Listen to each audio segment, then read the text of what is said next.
Hello friend, आज हम लोग देखेंगे विकास से पहले हम लोग देखेंगे वृद्धि।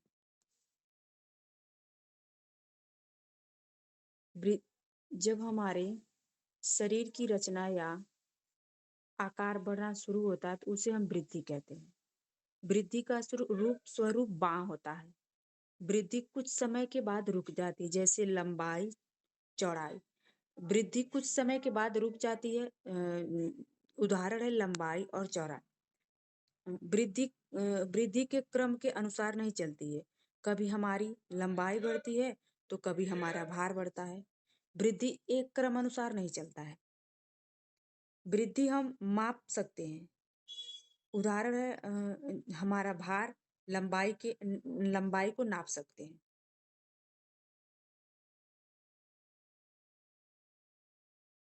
वृद्धि हम माप सकते हैं।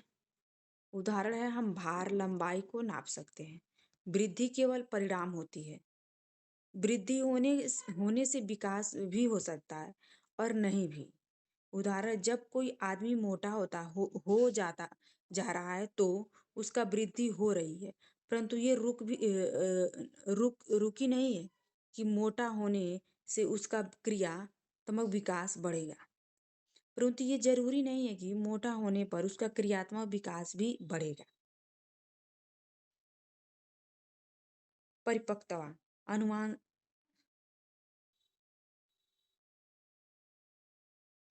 फिर अब हम लोग देखेंगे विकास।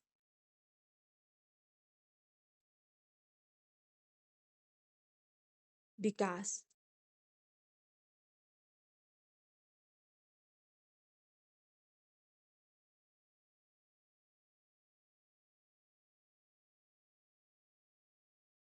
जब हमारा जब हमारे मानसिक, सामाजिक, संवेगात्मक तथा बौद्धिक पक्ष में परिपक्वता आती है तो उसे हम विकास कहते हैं।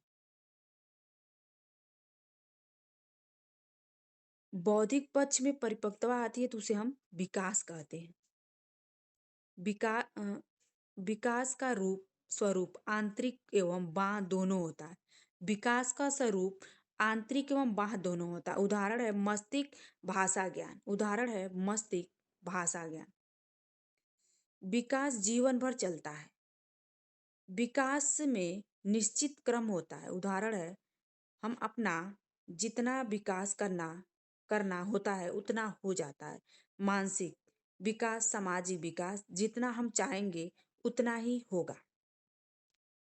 फ्रेंड, ये इंग्लिश में, आप लोग इंग्लिश वाले भी देख सकते हैं।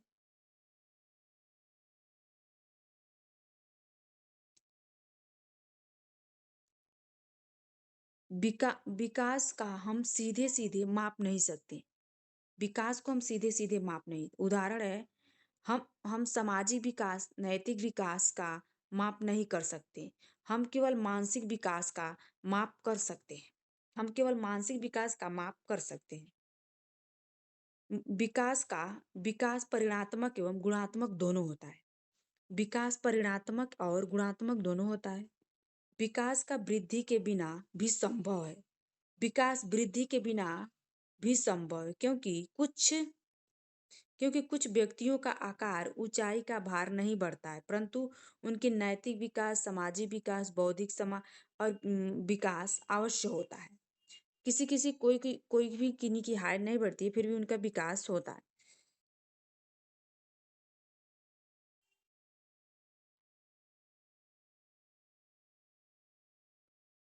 परिपक्वता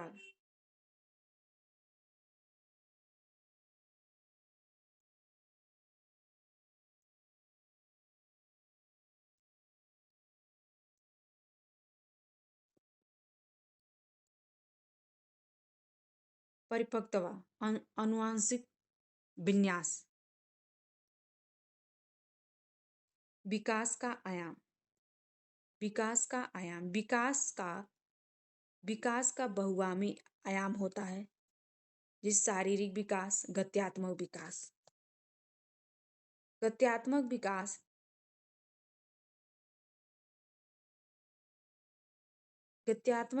यह एक तरह से बालक में शारीरिक विकास से भी जुड़ा होता है।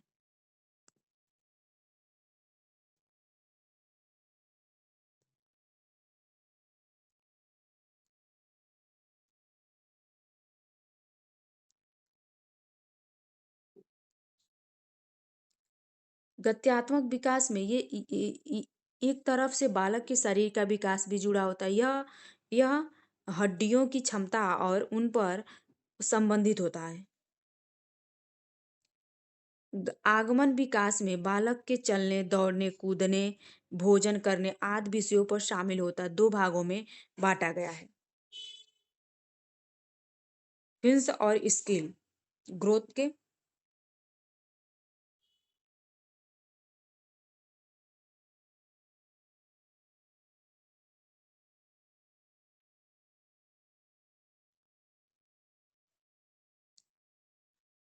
स्किल के बारे में देखिए, मानसिक विकास, संज्ञानात्मक विकास, सामाजिक विकास, संवेगात्मक विकास, नैतिक विकास, भाषा विकास। मानसिक विकास, संज्ञानात्मक विकास, सामाजिक विकास, संवेगात्मक विकास, नैतिक विकास।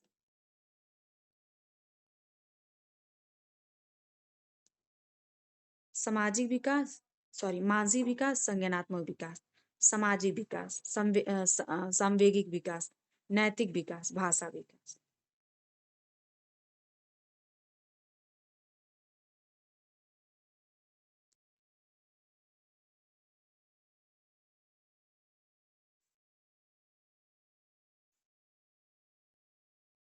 बाल विकास के सिद्धांत। पहला, समान प्रतिभा प्रतिमान का सिद्धांत। इसके अनुसार प्रत्येक जाति अपनी जाति के अनुसार विकास की प्रतिमा का अनुसरण करते हैं। जैसे मनुष्य हुए या पशु हुए, पक्षी हुए। उदाहरण, मानव और हाथी। विकास की दिशा का सिद्धांत। दूसरा, विकास की दिशा का सिद्धांत। विकास की दिशा सिर से पैर की तरफ चलती है।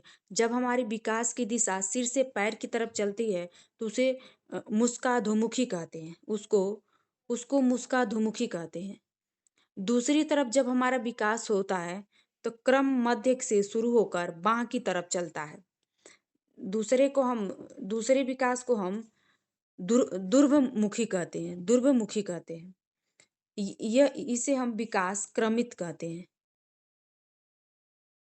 तीसरा, निरंतरता का विकास। ये विकास कभी रुकने वाली प्रक्रिया है। ये जीवन प्रति चलने वाली प्रक्रिया है। केवल मंद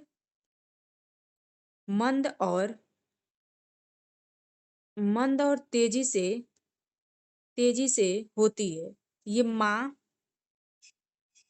माँ के गर्भ से मृत तक चलता है। ये माँ का गर्भ मृत तक चलता है। माँ के गर्भ से मृत तक चलता है। ये निरंतरता का सिद्धांत है। सम्मान से विशिष्टताओं की सिद्धांत। हमारा विकास स्वतः ही विशिष्ट क्रियाओं की ओर चलता है।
पांचवा है फ्रेंड,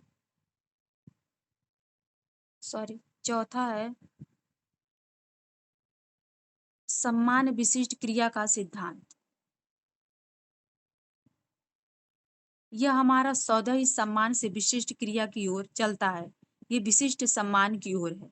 जैसे उठना, बैठना, चलना, दौड़ना। पांचवा है पूर्व अनुमान का सिद्धांत।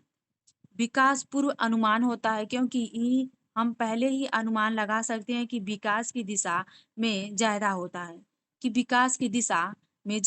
है छठवां है एकीकरण का सिद्धांत। बच्चा एक एकीकरण का गुण पाया जाता है। जब किसी एक को करने के लिए हम हाथ पैर को एक साथ मिलाकर काम करते हैं, एकीकरण कहलाता है।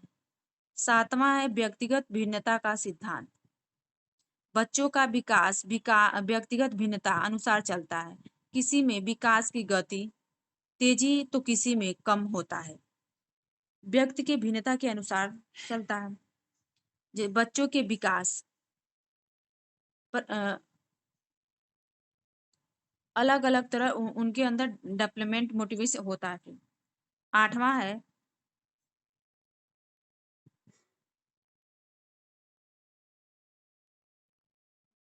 वर्तुलाकार बनाम रेखा प्रगति का सिद्धांत। विकास कभी कभी रेखा नहीं होता, मतलब कि वह कभी कभी सीधी रेखा में नहीं चलता है, कभी गति धीमी तो कभी तेज होता है। 9वां है अंतर संबंधित विकास का सिद्धांत। शारीरिक, बौद्धिक, संवेगात, सामाजिक में अन्य प्रकार का विकास अंतर संबंधित और परंपरा निर्भर होता है।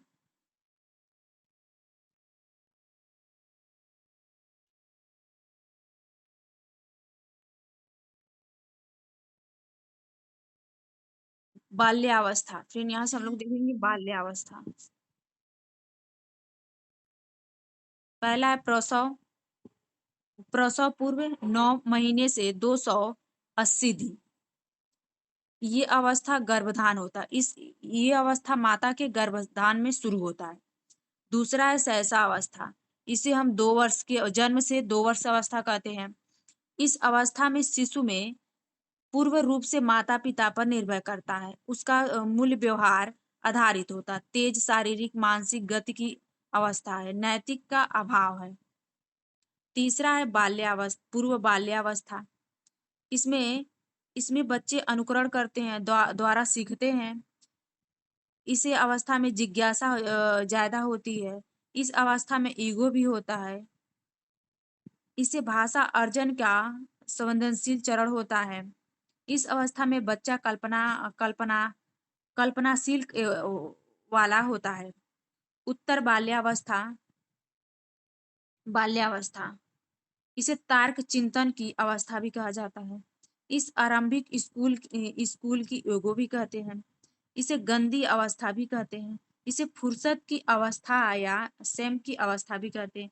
इसे खेलने की अवस्था कहा जाता है। इस अवस्था में संग्रहण की प्रवृत्ति विकसित होने लगती है। इसे टोली समूह की अवस्था भी कहते हैं। इसे जीवन का अनोखा काल भी कहते हैं। ये सारी चीजें हम लोग कहते हैं इस अवस्था को।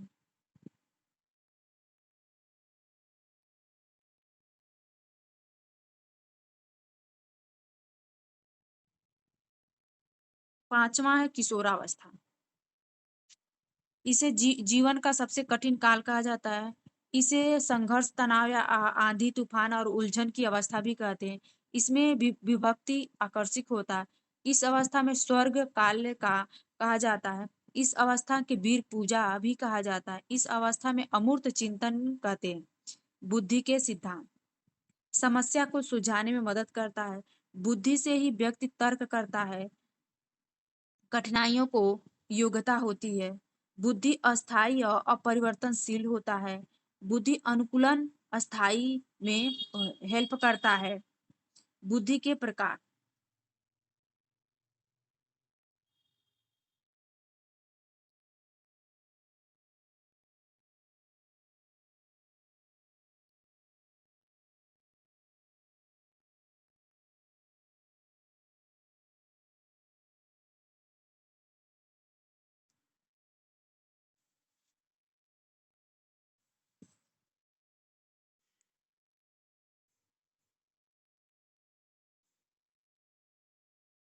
बुद्धि के प्रकार ठंडाई के अनुसार बुद्धि 3 प्रकार की होती है।